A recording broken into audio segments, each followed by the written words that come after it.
Amerikada avtokreslongiz bo'lmasa, bolangizni raddomdan olib chiqib keta olmaysiz. Bizda esa suyunchi pulini berib, bemalol bolani raddomdan olib chiqib ketish mumkin. Amerikada esa aksincha, vrachga avtokreslo ko'rsatishingiz shart. Bu holat bola, ya'ni chaqaloq xavfsizligi bilan bog'liq. Bizchi bola xavfsizligi va sog'lig'iga tupurganmiz. Bizga dabdaba kerak. Chaqaloq mashinada xavfsiz ketishi uchun unga avtokreslo shart. Avtokresloning o'rtacha narxi 1 million so'm. 1 million juda qimmat. Ko'pchilik ota-ona bolasining xavfsizligi uchun avtokreslo ololmaydi. Lekin hayotida haydab ham ko'rmagan Prado va Merslarni raddomga olib kela oladi. Mickey Mouse, oyoq kiyimini kiygan kloun, maskarabozlarni olib kelishga puli bor. Bu xarajatlarga o'rtacha $500 ketadi.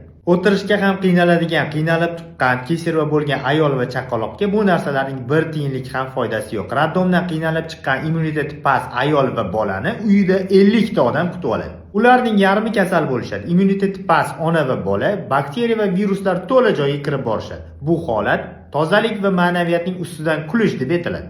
Tuqqan ayolning uyidagilar qovurdoq qilib kelishadi. Qovurdoqni na ona va na chaqaloq yemaydi. Qovurdoq begonalar uchun. Bundan ko'rinib turibdiki, biz uchun tuqqan ona va chaqaloqni sog'lig'i muhim emas. Biz uchun boshqalarni to'ydirish, ko'nglini olish va boy bo'lib ko'rinish muhimroqdir. Bu narsalarga o'rtacha $3-4 ming ketadi. Tuqqan ayol va chaqaloq raddomdan eson-omon uyga yetib kelishi kerak. Uyda esa tinchlik bo'lishi kerak. Iloji boricha odam kam bo'lishi kerak.